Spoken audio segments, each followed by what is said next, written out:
श्रोता बंधुओं, आपका हार्दिक स्वागत है। आज मैं ओशो और भारत के साधु संत में क्या अंतर है, इसकी चर्चा करने जा रहा हूँ।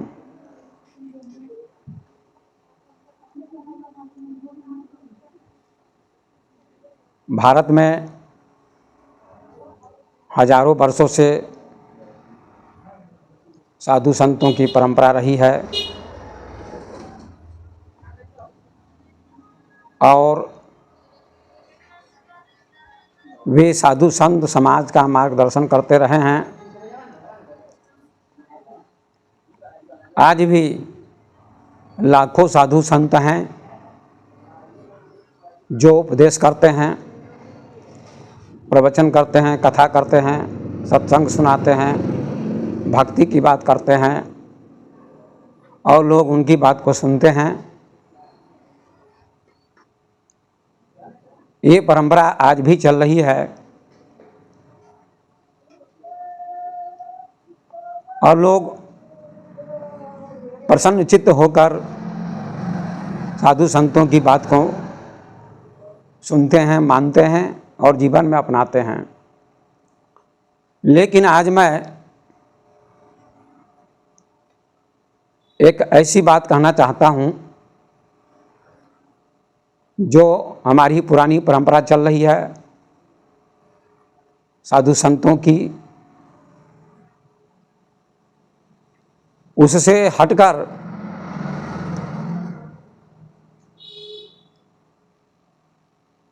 एक नई बात कहने का मैं प्रयास कर रहा हूँ। आज भी पूरे भारत में तथा पूरे विश्व में कथा होती है, प्रवचन चलते हैं और लाखों साधु संत लोगों को उपदेश देते हैं और लोग सुनते हैं। तो आज मैं ओशो और भारत के साधु संत में क्या अंतर है, इसी बात की चर्चा करूंगा, क्योंकि लोगों के मन में बहुत गलतफहमी है। ओशो का नाम सुनते ही कुछ लोगों के कान खड़े हो जाते हैं, कुछ लोगों के मन में नफरत हो जाती है, कुछ लोग उत्तेजित हो जाते हैं, ओशो का नाम भी सुनना नहीं चाहते हैं, ओशो की बात भी सुनना नहीं चाहते हैं। ऐसे भी लोग हैं। तो आइए सबसे पहले मैं भारत के पुराने जितने भी साधु संत, ऋषि मुनि, विद्वान रहे हैं, पहले उनकी चर्चा करता हूँ, तब बाद में ओशो की चर्चा करूँगा कि भारत के साधु संत तथा ओशो में क्या अंतर है, दोनों के विचारों में क्या अंतर है। सर्वप्रथम मैं बुद्ध की चर्चा करूँगा, क्योंकि भारत में हजारों लाखों साधु संत हो चुके हैं और आज भी हैं। तो सबसे पहले बुद्ध की चर्चा मैं करता हूँ। बौद्ध धर्म के प्रवर्तक बुद्ध, उन्होंने क्या संदेश दिया समाज को, भारत को या भारत के बाहर के लोगों को भी। बुद्ध ने कहा था कि ईश्वर नहीं है, ईश्वर का कोई अस्तित्व नहीं है, कोई इस सृष्टि को नहीं चलाता है, ये सृष्टि स्वयं चल रही है। इसलिए ईश्वर के भरोसे मत बैठो, स्वावलंबी बनो, अपने दीपक स्वयं बनो, अपो दीपो भवा, अपने ऊपर भरोसा करो। और उन्होंने कहा ध्यान करो, ध्यान से मन शांत होगा, वासना, कामना और इच्छाओं पर नियंत्रण होगा और मन में शांति आएगी। यही संदेश बुद्ध ने दिया है संक्षिप्त में, और लाखों लोग आज बुद्ध के संदेश को मानते हैं और उनके बताए हुए रास्ते पर चलते हैं। बहुत लोगों को शांति मिलती है। दूसरे महापुरुष वे महावीर स्वामी, जैन धर्म के प्रवर्तक। उन्होंने कहा था तपश्चर्या करो, तप करो, तप से आत्मा का बोध होगा। उपवास करो, उपवास करने से तुम्हारा मन शांत होगा, मन अंतर्मुख होगा और मन की चंचलता मिटेगी और आत्मबोध होगा। यही महावीर स्वामी का संदेश है। संक्षिप्त में, विस्तार में मैं व्याख्या नहीं करूँगा, क्योंकि और भी संतों की चर्चा करनी है। उसके बाद आते हैं शंकराचार्य। शंकराचार्य ने अद्वैत वेदांत का प्रचार किया भारत में। उन्होंने कहा है, प्रसिद्ध उनकी पंक्ति है, उनका श्लोक है, ब्रह्म सत्यम जगन मिथ्या जीवो ब्रह्म ही बना पर। ब्रह्म सत्य है, जगत मिथ्या है, जीव ब्रह्म ही है, ऐसा उनका कथन है। और ज्ञान से मुक्ति होती है। जगत की कोई सत्ता नहीं है, माया की कोई सत्ता नहीं है, ब्रह्म की सत्ता है और ब्रह्म अद्वैत है। द्वैत का उन्होंने खंडन किया। मगर ब्रह्म की व्याख्या करने के लिए भी जगत की व्याख्या जरूरी है। जगत मिथ्या नहीं हो सकता है। जब तक जगत नहीं होगा तब तक ब्रह्म की व्याख्या कैसे होगी? जैसे रात नहीं होगी तो दिन की व्याख्या कैसे होगी? अंधकार नहीं होगा तो प्रकाश की व्याख्या कैसे होगी? तो शंकराचार्य कहते हैं कि जगत मिथ्या है, जगत का अस्तित्व नहीं है, माया का अस्तित्व नहीं है, ब्रह्म का अस्तित्व है। यहाँ मिथ्या का अर्थ होता है परिवर्तनशील, जैसा जगत दिखता है वैसा है नहीं। यही शंकराचार्य का मूल संदेश है। और जीव ब्रह्म रूप है, ब्रह्म से जीव की सत्ता अलग नहीं है। जो ब्रह्म है वही जीव है, ऐसा शंकराचार्य का सिद्धांत है। संक्षिप्त में मैंने ऐसा कहा। उसके बाद रामानुजाचार्य आते हैं। उनका कथन है कि ब्रह्म, जीव और जगत, इन तीनों का अस्तित्व है। जगत भी है, ब्रह्म भी है और जीव भी है। जीव नहीं होगा तो ब्रह्म की उपासना कौन करेगा? रामानुजाचार्य कहते हैं। जगत नहीं होगा तो जीव कैसे रहेगा? जगत में कहाँ रहेगा? तो जगत का भी अस्तित्व है, जीव का भी अस्तित्व है और ब्रह्म का भी अस्तित्व है। इसलिए उनके सिद्धांत का नाम पड़ा विशिष्टाद्वैत। अब आइए आते हैं अष्टावक्र क्या कहते हैं। आप लोगों ने अष्टावक्र का नाम सुना होगा। अष्टावक्र कहते हैं साक्षी बनो। जो कुछ भी तुम करते हो साक्षी बनकर करो, दृष्टा बनकर करो, तो तुम आसक्त नहीं होगे। तो अष्टावक्र का जोर साक्षी पर है, दृष्टा पर है। दृष्टा बनने की जरूरत है, साक्षी बनने की जरूरत है। संसार दृश्य है, तुम दृष्टा हो, ऐसा अष्टावक्र का संदेश है। और महर्षि पतंजलि हुए। तो महर्षि पतंजलि ने योग दर्शन की रचना की। उनका जोर है योग पर। उन्होंने अष्टांग योग का वर्णन किया है। यम, नियम, आसन, प्राणायाम, प्रत्याहार, धारणा, ध्यान और समाधि, ये योग के 8 अंग माने गए हैं। और योग की परिभाषा उन्होंने दी, योगस्य चित्तवृत्ति निरोधा। चित्तवृत्ति के निरोध का नाम योग है। तुम्हारी जो चित्तवृत्ति बिखरी हुई है, फैली हुई है, वह चित्तवृत्ति निरुद्ध हो जाए, उसी का नाम योग है। और अष्टांग योग का वर्णन किया। अष्टांग योग को अपनाने से, चित्तवृत्ति के निरोध से व्यक्ति सत्य को जान पाता है। शरीर और मन से ऊपर उठ पाता है। यही महर्षि पतंजलि का संदेश है योग दर्शन में। अब आइए कबीर की बात करता हूँ। 600 वर्ष पहले कबीर का आगमन हुआ, उन्होंने भी संदेश दिया। उनका संदेश क्या है? हिंदू और मुसलमान को समता का संदेश दिया। हिंदुओं में जो बुराई थी, मुसलमानों में जो बुराई थी, उस बुराई का उन्होंने पर्दाफाश किया, खंडन किया। भ्रम का, अंधविश्वास का, पाखंड का उन्होंने खंडन किया। हिंदुओं से उन्होंने कहा, पाथर पूजे हरि मिले तो मैं पूजू पहाड़, या से तो चक्की बली पीस खाए संसार। पत्थर पूजने से अगर परमात्मा मिलता, भगवान मिलता, तो पहाड़ की पूजा करनी चाहिए। और पहाड़ से अच्छा तुम्हारे घर में जो चक्की है, जिससे महिलाएं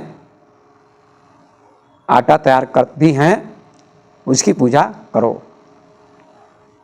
इसलिए पत्थर की पूजा से परमात्मा नहीं मिलेगा, भगवान नहीं मिलेगा। और मुसलमानों का भी खंडन किया, मुसलमानों के भ्रम का खंडन किया। कंकर पत्थर जोड़ के मस्जिद लिया बनाए, ताजड़ी मुल्ला बांग दे कि बहरा हुआ खुदाए। कंकर पत्थर को जोड़कर मुसलमान मस्जिद बना लेते हैं और नमाज पढ़ते हैं, सोचते हैं खुदा तक हमारी आवाज़ जाती है। ये मुसलमानों का पाखंड है, ऐसा कबीर ने कहा। मुसलमान भी अंधविश्वास में जकड़े हुए हैं और हिंदू भी अंधविश्वास में जकड़े हुए हैं। दोनों में जो अंधविश्वास था, भ्रम था, पाखंड था, उस पाखंड का उन्होंने पर्दाफाश किया और सत्य की ओर इशारा किया कि परमात्मा भगवान तुम्हारे अंदर है, बाहर खोजने की जरूरत नहीं है। कस्तूरी कुंडल बसे मृग डूडे बनमाही, ऐसे घटघट राम है दुनिया जानत नहीं, ऐसा उन्होंने कहा। तो दुनिया में भगवान को ढूंढने की जरूरत नहीं है, तुम्हारे अंदर भगवान परमात्मा विद्यमान है, विराजमान है, उसकी खोज करो। ये कबीर का संदेश है, मूल रूप में संक्षिप्त में मैंने कहा। नानक जी का संदेश सुनिए। नानक जी सिख धर्म के गुरु हुए। उन्होंने कहा एक ओंकार सतनाम, परमात्मा एक है, ओंकार रूप है और उसी की उपासना करो। मंदिर मस्जिद में वह परमात्मा, वह ओंकार स्वरूप ईश्वर नहीं मिलेगा, तुम्हारे अंदर ही उसकी प्राप्ति होगी, ऐसा नानक जी ने कहा। और वेद उपनिषद क्या कहते हैं? वेद उपनिषद के ऋषि कहते हैं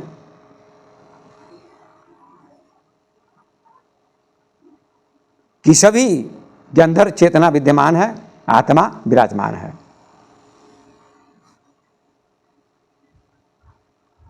तुम आत्मा स्वरूप हो, चेतना रूप हो।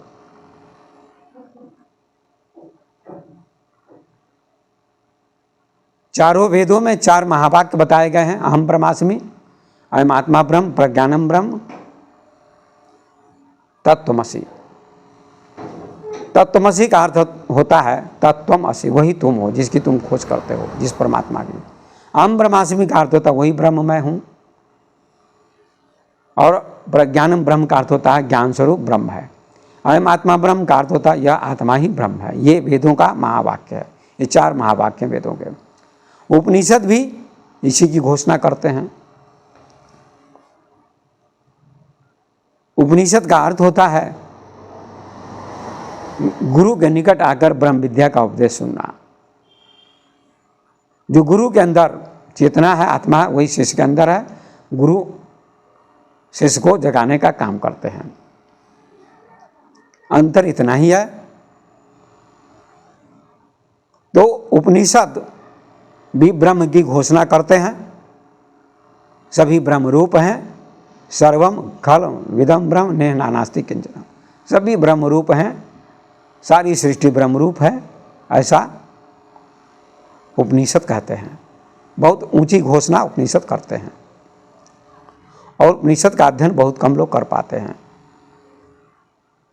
तो उपनिषद बहुत ऊंचे ग्रंथ हैं, उपनिषद का अध्ययन भी करना चाहिए और उसका संदेश भी समझना चाहिए।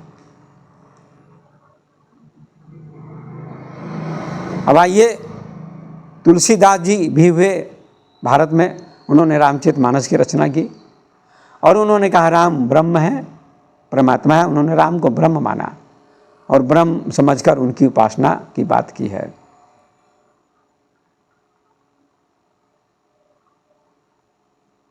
घुमा फिराकर पूरे रामचरितमानस में तुलसीदास ने राम को ब्रह्म सिद्ध करने का प्रयास किया है, जबकि राम साकार रूप में थे और ब्रह्म निराकार है। तुलसीदास ने कहा निराकार ही साकार बन जाता है। जो गुण रहित सगुण सोई कैसे, जल हिम उपल बिलग नहीं जैसे। जो गुण रहित है वही सगुण बन जाता है, सगुण साकार बन जाता है। जो निर्गुण है वही सगुण बन जाता है। जैसे जल और बर्फ, जल निर्गुण है, निराकार है, और बर्फ सगुण और साकार है। ऐसा तुलसीदास जी का कथन है कि निर्गुण निराकार ब्रह्म ही सगुण बनकर राम के रूप में आए, इसलिए उनकी उपासना करो। लेकिन ये बात भक्ति की दृष्टि से तो सही है, लेकिन ज्ञान की दृष्टि से सही नहीं है। निर्गुण निराकार सगुण साकार कभी नहीं बनता है। जैसे फूल और उसकी सुगंध, फूल तो साकार है, सुगंध निराकार है। सुगंध कभी भी साकार नहीं हो सकती है, आकार धारण नहीं कर सकती है। मिश्री का आकार होता है, लेकिन स्वाद का कोई आकार नहीं होता है। तो परमात्मा स्वाद रूप में है, वह कभी भी साकार रूप धारण नहीं कर सकता है। ये उपनिषद का भी सिद्धांत है, वेदांत का सिद्धांत है। तो भक्ति की दृष्टि से तुलसीदास जी ने यहाँ कहा साकार निराकार बन जाता है। ये बात भक्ति की दृष्टि से, ज्ञान की दृष्टि से गलत है, वेदांत की दृष्टि से गलत है। साकार निराकार साकार कभी नहीं बन सकता है। तो चलिए, भक्ति की दृष्टि से उन्होंने राम को परमात्मा माना, भक्ति का संदेश दिया। आइए सूरदास जी ने क्या कहा। सूरदास जी ने कृष्ण भक्ति का प्रचार किया। इस प्रकार से हजारों संत हुए और अपने अपने विचार व्यक्त किए हैं, और उनके अनुयायी उनके बताए हुए रास्ते पर चलते हैं और भक्ति करते हैं। अच्छी बात है, कोई बुरी बात नहीं है। सभी संतों ने, ऋषियों ने कुछ न कुछ अच्छा ही कहा है, बहुत अच्छा भी कहा है। लेकिन ये भक्ति की बात, ज्ञान की बात, वेदांत की बात, आत्मा परमात्मा की बात, समाधि की बात, योग की बात, सभी सही बातें हैं। अभी जिन संतों की, ऋषियों की, महापुरुषों की बात मैंने की, ये ठीक हैं। पर अब ओशो की बात मैं करता हूँ। इन ऋषियों में, संतों में, महापुरुषों में, ओशो में क्या अंतर है। ओशो ने भी इन सभी विषयों पर प्रकाश डाला है, व्याख्यान दिया है। अब ओशो की बात को समझिए, ओशो और ऋषियों में क्या अंतर है, साधु संतों में क्या अंतर है। तो सारे संतों ने, विद्वानों ने, ज्ञानियों ने, ऋषियों ने वेदांत की बात की, भक्ति की बात की, ज्ञान की बात की, योग की बात की, सत्संग की बात की, उपासना की बात की। ये बातें गलत नहीं की उन्होंने, सही की। और ओशो ने भी वेदांत पर व्याख्यान दिया है, उपनिषद पर व्याख्यान दिया है, पतंजलि के ऊपर व्याख्यान दिया है, योग दर्शन पर, अष्टावक्र के ऊपर व्याख्यान दिया है।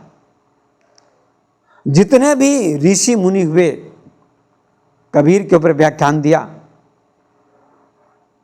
नानक के ऊपर व्याख्यान दिया,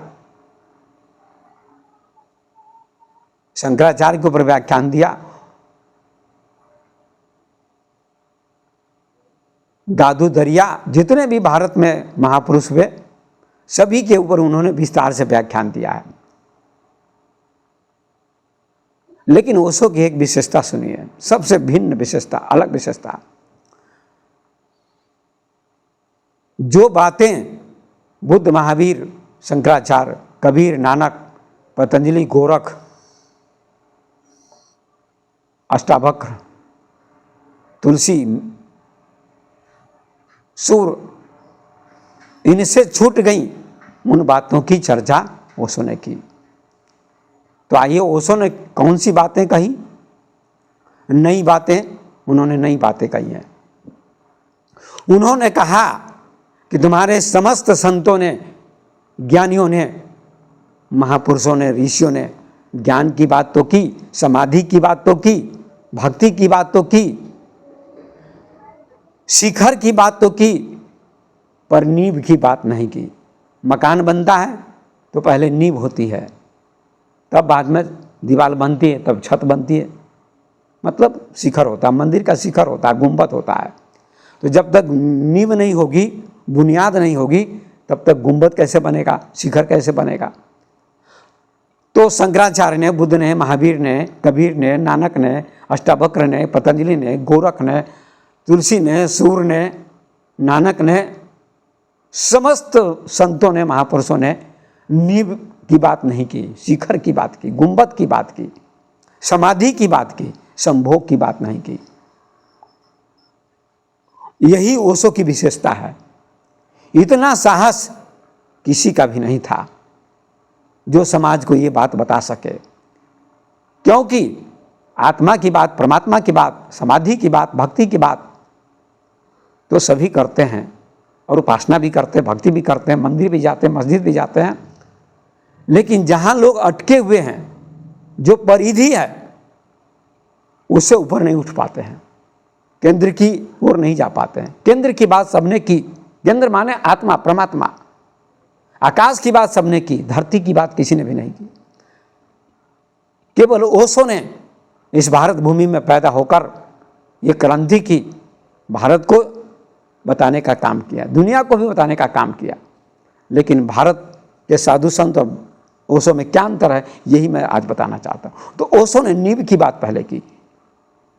उन्होंने कहा सारे लोगों ने एक पक्ष की बात की, जैसे तुम्हारे शरीर में दो पैर हैं, दो हाथ हैं, अगर एक ही पैर हो, दूसरा पैर ना हो तो कैसे चलोगे, तब तुम लंगड़े होगे, पंगु कहलाओगे। तो दिन की भी बात होनी चाहिए, रात की भी बात होनी चाहिए, दोनों पैरों की बात होनी चाहिए। समाधि एक पैर है, संभोग दूसरा पैर है, बल्कि संभोग पहला पैर है, समाधि दूसरा पैर है। पक्षी के दो पंख होते हैं, दोनों पंखों से उड़ता है, एक पंख संभोग, दूसरा पंख समाधि। तो सारे ऋषि मुनि, साधु संत, जो बड़े बड़े ऋषि मुनि हो चुके, जिनके नाम अभी हमने गिनाए हैं, उन लोगों ने भी, आज के साधु संत तो और भी निम्न तल की बात करते हैं, और भी डरपोक हैं, कायर हैं, संभोग की बात तो करते ही नहीं, नींव की बात तो करते ही नहीं। इससे ऊपर उठने की बात नहीं कोई करता, इसकी कोई चर्चा नहीं करता। क्यों नहीं करते महात्मा लोग, क्यों नहीं की इसकी चर्चा? इससे सभी गुजरे लगभग, लेकिन इसकी चर्चा नहीं की। संभोग से सभी गुजरे। कौन ऐसा मकान है जो बिना नींव के तैयार होता है? कौन ऐसा व्यक्ति जो बिना बचपन के जवान होता है? तो दुनिया में कौन ऐसा महापुरुष हुआ जिसने संभोग का अनुभव नहीं किया, चाहे इस जन्म में चाहे किसी जन्म में। अगर इस जन्म में न किया हो तो दूसरे जन्म में भी किया होगा। लेकिन ओशो ने कहा संभोग की चर्चा भी लोगों ने नहीं की। ये लोगों ने बहुत बड़ी गलती की। बुद्ध ने भी गलती की, महावीर ने भी, शंकराचार्य ने भी, कबीर ने भी, नानक ने भी, पतंजलि ने भी, गोरख ने भी, तुलसी ने भी, सूर ने भी, सारे लोगों ने ये गलती की। इसकी चर्चा पहले करनी चाहिए, समाज को बताना चाहिए, लोगों को बताना चाहिए। जहां लोग अटके हैं, कथा सुन लेते हैं, प्रवचन सुन लेते हैं, भक्ति कर लेते हैं, फिर भी उसी में अटके रहते हैं, संभोग में लीन रहते हैं।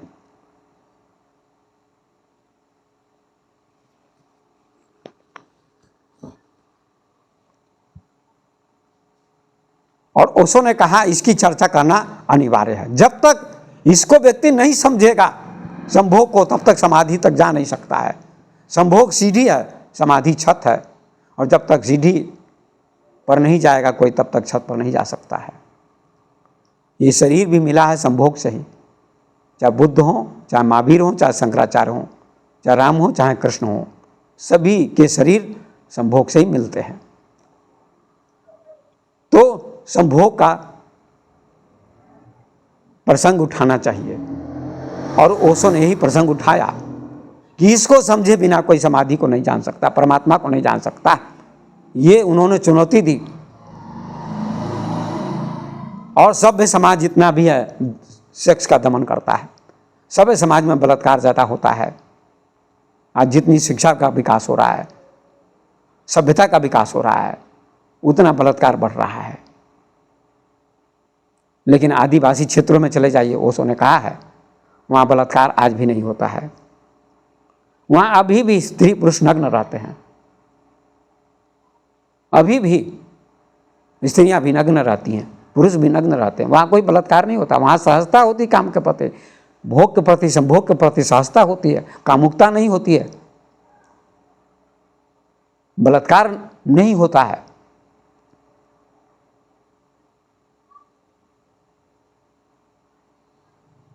पर इसकी चर्चा कोई नहीं करता, सभी डरपोक और कायर हैं।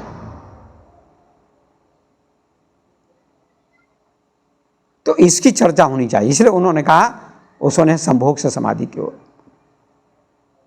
उन्होंने कहा परमात्मा संभोग से, समाधि से संभोग की ओर उतरा, और तुमको मैं सिखाता हूं संभोग से समाधि की ओर चलो।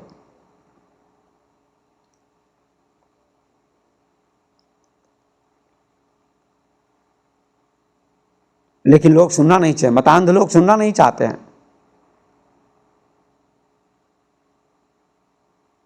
सुनने का प्रयास करो भाइयों, समझने का प्रयास करो, पूरा वीडियो ठीक से देखो, पूरी बात ठीक से सुनो, शुरू से अंत तक, तब पूरी बात समझ में आएगी।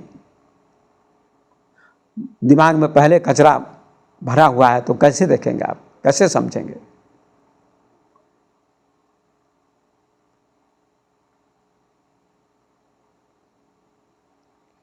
और लोग हमको भी गालियां देते हैं, ओशो को भी गालियां दी और आज भी लोग दे रहे हैं, देने वाले।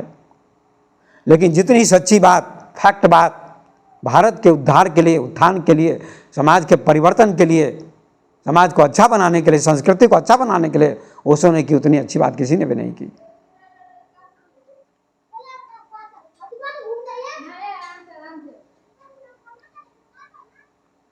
उन्होंने कहा हर माँ को अपनी पुत्री को, अपनी बेटी को सेक्स की बात बतानी चाहिए, हर पिता को अपने पुत्र को बताना चाहिए, हर शिक्षक को, विद्यार्थी को बताना चाहिए। संभोग से समाधि की पुस्तक में पढ़ो, क्योंकि माता पिता संभोग से गुजरते हैं और बच्चों को जन्म देते हैं, और बच्चों से छिपाते हैं। बच्चों से छिपाना नहीं चाहिए, वे ही बच्चे बलात्कार करते हैं। अगर माता पिता और शिक्षक बच्चों को बताएंगे तो बच्चे सहज होंगे संभोग के प्रति, बलात्कार नहीं करेंगे, उनके जीवन में सहजता होगी संभोग के प्रति।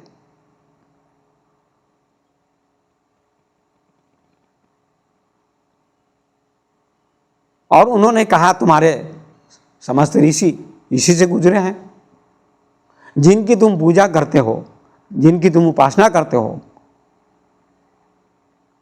वशिष्ठ को, संदीपनी को, याज्ञवल्क्य को,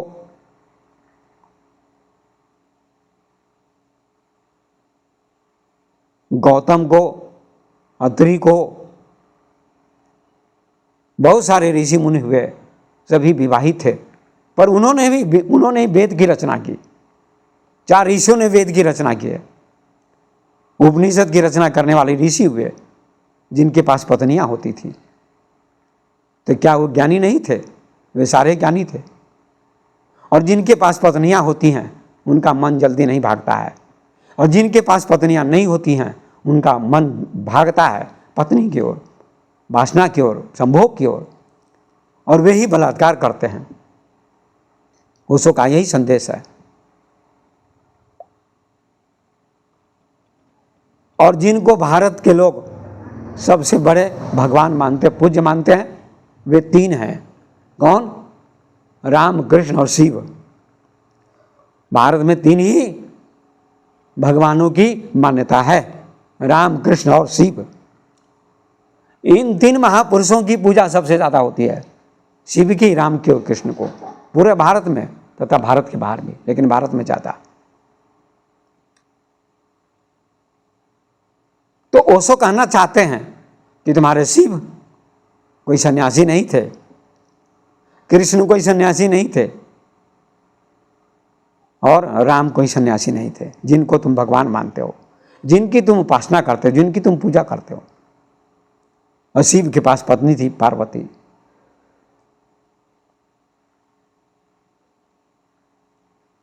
और उन्होंने संभोग का अनुभव किया। क्या उन्होंने विवाह नहीं किया? जब भगवान थे, शिव को लोग अविनाशी कहते हैं, तो अविनाशी को शादी करने की क्या जरूरत है? पार्वती के साथ विवाह किया। तुलसीदास ने भी लिखा रामचरितमानस के बालकांड में, करई विविध विधि भोग विलासा, गणन समेत बसही कैलासा, हर गिरजा बिहार नित नहीं, यही विधि काल विपुल चली गयो। अनेक प्रकार से भोग विलास करते हैं शिव पार्वती कैलाश पर्वत पर, गणों के सहित निवास करते हैं, हर गिरजा विहार करते हैं, दोनों नित्य। यही विधि अनेक प्रकार से, इस प्रकार से उनका समय व्यतीत हुआ।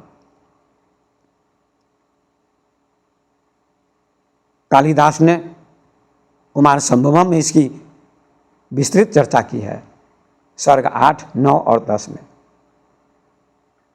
शिव का विवाह हुआ और शिव 1.25 महीने रह गए ससुराल में, हिमाचल के यहाँ।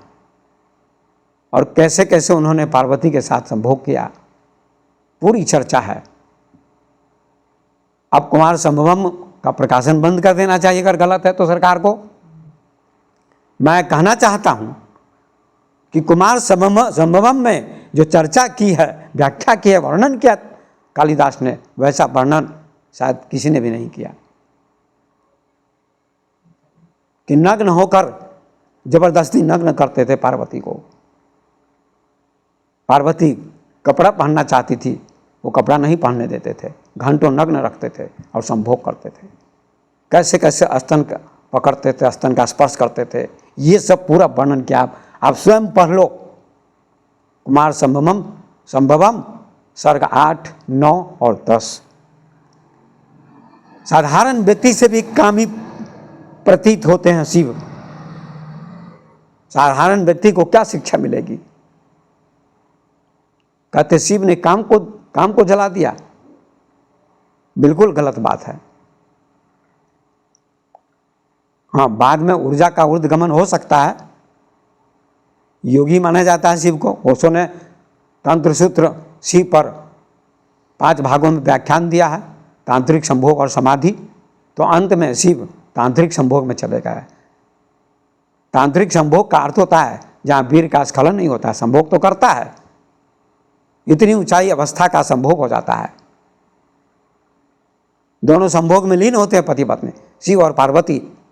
लेकिन उसी को तो ओशो कहते हैं कि ऐसा गहरा संभोग होना चाहिए तुम्हारा कि 1 घंटा, 2 घंटे, 3 घंटे जब वीर का स्खलन नहीं होगा संभोग करते समय, तो तुमको एक ही संभोग में समाधि की उपलब्धि हो जाएगी। उसी संभोग की चर्चा ओशो करते हैं, लेकिन मूढ़ लोगों ने नहीं समझने का प्रयास किया। आज भी मतांध लोग ओशो को गलत मानते हैं, जिनके दिमाग में कचरा भरा हुआ है। सुनने का प्रयास करो, समझने का प्रयास करो। तांत्रिक संभोग करते थे शिव। पुस्तक पढ़ो, तांत्रिक संभोग और समाधि, तंत्र सूत्र की पुस्तक पढ़िए आप लोग, उसी पर उसकी व्याख्या है। ओशो ने उसकी रचना नहीं की है, उसकी व्याख्या की है, वैज्ञानिक मनोवैज्ञानिक व्याख्या की है। और ऐसी व्याख्या दुनिया में किसी ने भी नहीं की है तंत्र सूत्र पर, विज्ञान भैरव सूत्र पर। सारे साधु संत छिपाते हैं। स्तन कहने में शर्म होती है साधु संतों को, कायर को, डरपोक को। साधु अपने भक्तों के सामने चर्चा भी नहीं करना चाहते हैं और भीतर से चिंतन करते हैं, अरे संभोग कहने में क्या ऐतराज है, स्तन कहने में क्या ऐतराज है, योनि कहने में क्या ऐतराज है। जब तक इसकी खुली चर्चा नहीं करोगे तब तक इसे मुक्त कैसे होगे। जितना छिपाओगे उतना कामना बढ़ेगी, वासना बढ़ेगी। तो ओशो कहते हैं 3 घंटे तक अगर संभोग करने के बाद अगर वीर का स्खलन न हो तो उसी दिन तुमको समाधि मिल जाएगी। संभोग से समाधि की ओर पुस्तक पढ़ो।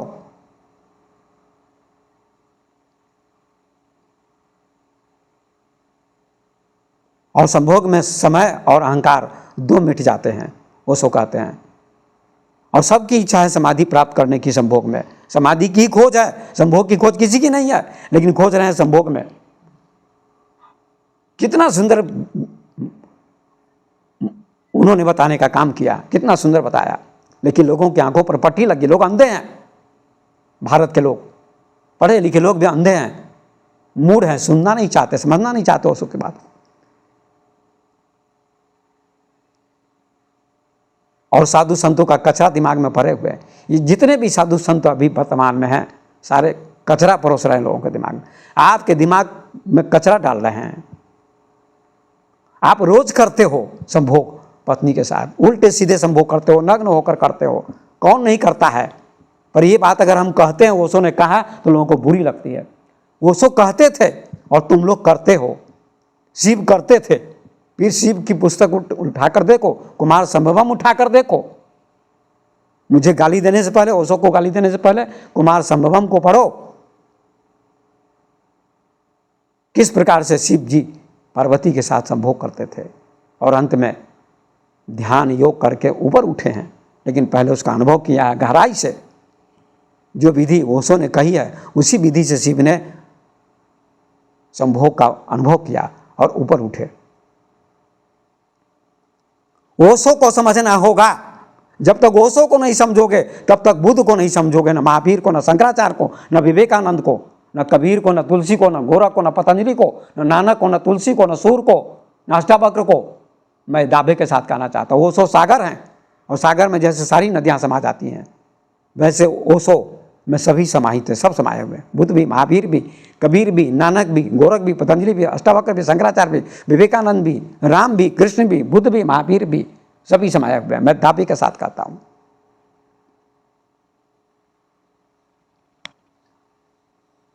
अब आओ राम को भगवान आप मानते हैं, ठीक है, भगवान थे, तो फिर विवाह क्यों किया उन्होंने?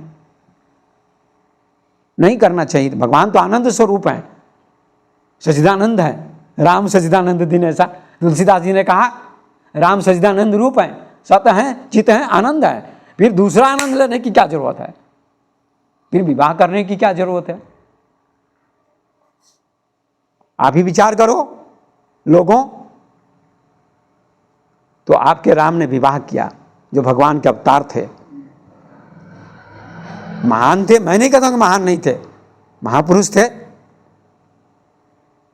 हम राम मर्यादा पुरुषोत्तम नहीं थे, ऐसा मैंने वीडियो बना दिया तो लोगों ने बहुत गालियां दी मुझे। और अच्छाई की चर्चा करता हूं तो उसको नहीं देखते हैं लोग, नहीं सुनते हैं।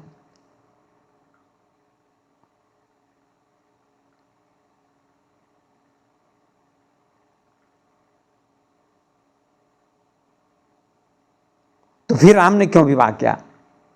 राम ने बच्चे पैदा किए, लवकुश पैदा किए। क्या जरूरत थी लवकुश को पैदा करने की? तो आपके भगवान ने विवाह किया। राम के अनुयायी, शंकर के अनुयायी सन्यासी बन जाते हैं, त्यागी बन जाते हैं, शंकराचार्य बन जाते हैं, सन्यासी बन जाते हैं। हम सन्यासी हैं, हमने त्याग कर दिया। तुम्हारे शिव ने त्याग नहीं किया जिसकी तुम उपासना करते हो। तुम कैसे त्याग करते हो? मन में तो वासना भरी रहती है, चाहे शंकराचार्य हो, चाहे कोई हो, चाहे राम के भक्त हो। राम के भक्त हो और अंधे भक्त हैं। जो राम ने विवाह किया, अच्छा किया विवाह किया, हमने बुरा नहीं, मैं बुरा नहीं कहता हूं। ओशो ने कहा राम, कृष्ण और शिव ने विवाह किया, अच्छा किया। लेकिन तुम राम को नहीं समझ पा रहे हो, तुम शिव को नहीं समझ पा रहे हो, तुम कृष्ण को नहीं समझ पा रहे हो। ओशो ने समझा कृष्ण को, राम को, शिव को, मैं समझ रहा हूं। पर शंकराचार्य के अंधे अनुयायी, शिव के अंधे अनुयायी, राम के अंधे अनुयायी न राम को समझते हैं, न कृष्ण को समझते हैं, न शिव को समझते हैं। सब अंधे हैं। दुनिया में केवल ओशो ने सबको सही रूप से समझा। इसलिए ओशो को समझो, तब तुम्हारा मार्ग प्रशस्त होगा, तुम्हारी आंखें खुलेंगी, तुम्हारा जीवन सफल होगा। नहीं तो करोड़ों वर्षों तक भटकते रहोगे। राम ने विवाह किया, अच्छा किया, कोई बुरा नहीं किया, ओशो ने कहा। सबको विवाह करना चाहिए, राम के सारे भक्तों को विवाह करना चाहिए। और राम के भक्त विवाह नहीं करते, बाबा जी बन जाते, साधु बन जाते हैं, फिर वासना जब सताती है तो फिर चेली को रखते हैं पास में, फिर छुप कर संभोग करते हैं। चेली को रखना बुरा नहीं है, क्लियर कहो कि रखना बुरा नहीं है, स्त्री को रखना चाहिए पास में। और जितना जितना स्त्री पास में रहेगी उतना तुम्हारा मन नहीं भागेगा। मैं ओशो ने दावे के साथ कहा, मैं भी कहता हूँ, ये मेरा भी अनुभव है, ओशो ने सत्य कहा है। रामकृष्ण परमहंस के पास स्त्री थी तो उनका मन नहीं भागता था, स्त्री को माँ कहते थे, इतने ज्ञानी थे। है कोई माई का लाल शंकराचार्य का अनुयायी आज का शंकराचार्य कोई जो कह सके अपनी पत्नी को माँ, या कोई विद्वान अपनी पत्नी हो तो कह सके मेरी माँ है ये? गांधी ने भी पत्नी को माँ कहा था अंत में।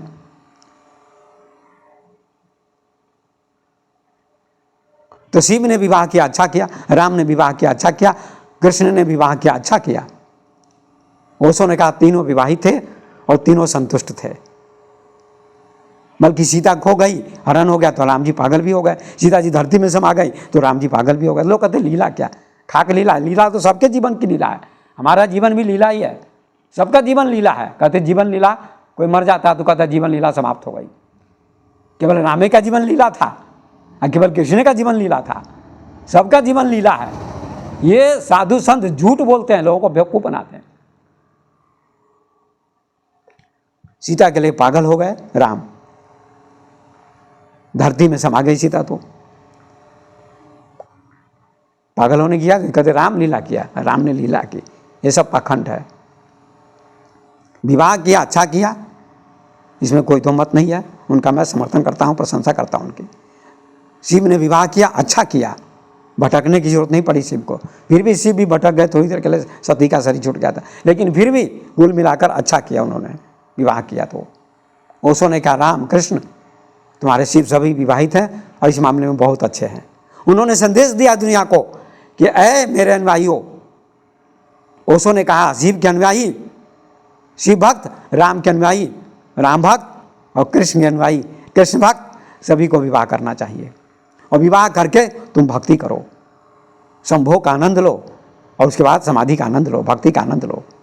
आज सभी लोग कथा सुनते हैं, राम कथा, भागवत कथा, प्रवचन कथा, और कथा सुन के फिर भी चले जा, मंदिर जाते हैं, मस्जिद जाते हैं, सब कुछ करते हैं, फिर मंदिर जाते हैं, भक्ति करते हैं, पूजा करते हैं, फिर भी तो संभोग करते ही हैं। तो कहाँ संभोग से छुटकारा मिला? संभोग करने का तरीका नहीं। वो सो कहते हैं बेहोशी में तुम संभोग करते हो, पशु पक्षी की तरह, होश में संभोग करो। कुत्ते बिल्ली की तरह संभोग लोग कर रहे हैं और कथा भी सुनते हैं।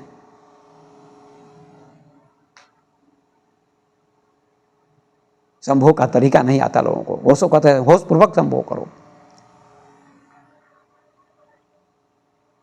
तो तुम्हारा जीवन बदलेगा। और कृष्ण आपके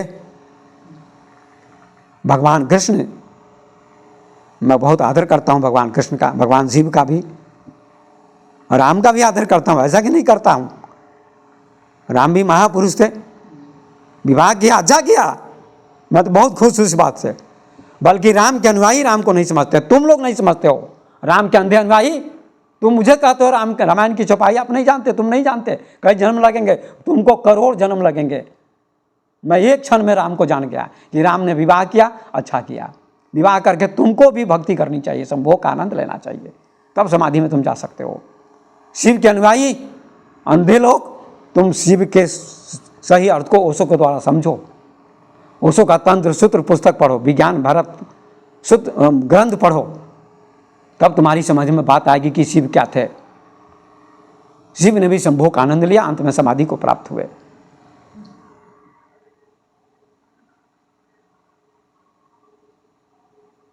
तो मैं राम की निंदा थोड़ी करता हूं। तुम लोग राम को समझ नहीं पाते हो, शिव को समझ नहीं पाते हो, मैं तो भली भांति समझता हूं ओशो की कृपा से। मैं तो भटक रहा था, हजारों साधु संतों का संग मैंने किया, लेकिन किसी साधु संत से संतुष्टि नहीं मिली। सैकड़ों ग्रंथों का मैंने अध्ययन किया, लेकिन कहीं संतुष्टि नहीं मिली। अंत में मुझे ओशो से संतुष्टि मिली है। मैं चुनौती के साथ कहता हूँ, दावे के साथ कहता हूँ। आज मैं ओशो को समझ गया तो मैं राम को भी समझता हूँ, कृष्ण को भी, बुद्ध को भी, शिव को भी, शंकराचार्य को भी, विवेकानंद को भी, अष्टावक्र को भी, कबीर को भी, नानक को भी, दादू को भी, दरिया को भी, गोरख को भी, पतंजलि को भी, सबको मैं समझता हूँ भली भांति ओशो को समझने के बाद। मेरे भाइयों, ओशो को समझो, आंखें खोलो, तुम्हारे भारत का भाग्य बदल जाएगा। ओशो को नहीं समझोगे तो भारत का दुर्भाग्य होगा, भारत का पतन हो जाएगा। मैं दावे के साथ कहता हूं। ओशो ने कृष्ण पर बहुत व्याख्यान दिया है, कृष्ण स्मृति, साक्षी कृष्ण और रासलीला, गीता पर कितनी व्याख्या उनकी है। और ओशो कहते हैं कृष्ण साक्षी थे, हजारों के बीच में रहते हुए अनासक्त थे। लेकिन तुम्हारे, अब मैं वाणी को विराम देता हूं। तो भारत के साधु संत और ओशो में यही अंतर है। ओशो ने संभोग की चर्चा की, संभोग के द्वारा समाधि की ओर जाना चाहिए, संभोग की निंदा नहीं होनी चाहिए। संभोग नींव है, संभोग सीढ़ी है, संभोग धरती है और समाधि आकाश है। तब उसकी यात्रा करो संभोग के द्वारा। और ओशो ने कहा पलायनवाद मत करो, भागने की कोशिश नहीं करनी चाहिए दुनिया से। दुनिया परमात्मा की बनाई हुई है, दुनिया में ही रहो, भागो नहीं जागो। जो भाग जाते बच्चों को छोड़कर, पत्नी को छोड़कर, वे पलायनवादी होते हैं, इसके पिष्ट होते हैं। तो भागने की जरूरत नहीं, ओशो कहते हैं जागने की जरूरत है। रामकृष्ण परमहंस जाग गए, ऋषि जाग गए, जिनके पास पत्नियां थी सब जागे। कृष्ण जागे हुए पुरुष थे, राम भी जागे हुए पुरुष थे, ऐसा नहीं कि नहीं जागे थे, और शिव भी जागे हुए थे, सब जागे हुए महापुरुष थे। ऋषि मुनि भी, जनक भी, और जिन ऋषियों ने वेद उपनिषदों की रचना की उनके पास पत्नियां थी, उन्होंने सेक्स का संभोग का अनुभव किया। आज उनके बनाए हुए ग्रंथ हैं, आप लोग भी समझो और ओशो की बात को समझो। तो भारत के साधु संत, ओशो और भारत के साधु संत में क्या अंतर है, इसकी मैंने चर्चा की। ओशो ने किसी साधु संत की निंदा नहीं की है, सभी साधु संत पर, सभी ग्रंथों पर उन्होंने व्याख्यान दिया, और केवल यही अंतर उनमें विशेषता है कि उन्होंने कहा संभोग को समझो तब समाधि को समझोगे, नहीं तो मुक्ति नहीं मिलेगी। इन्हीं शब्दों को कहते हुए मैं आप लोगों से निवेदन करता हूँ कि सच्चे हृदय से निष्पक्ष होकर आप मेरे प्रवचन को सुनिए, तो आप समझ पाएंगे और आपको प्रसन्नता होगी और आपका जीवन बदलेगा। धन्यवाद।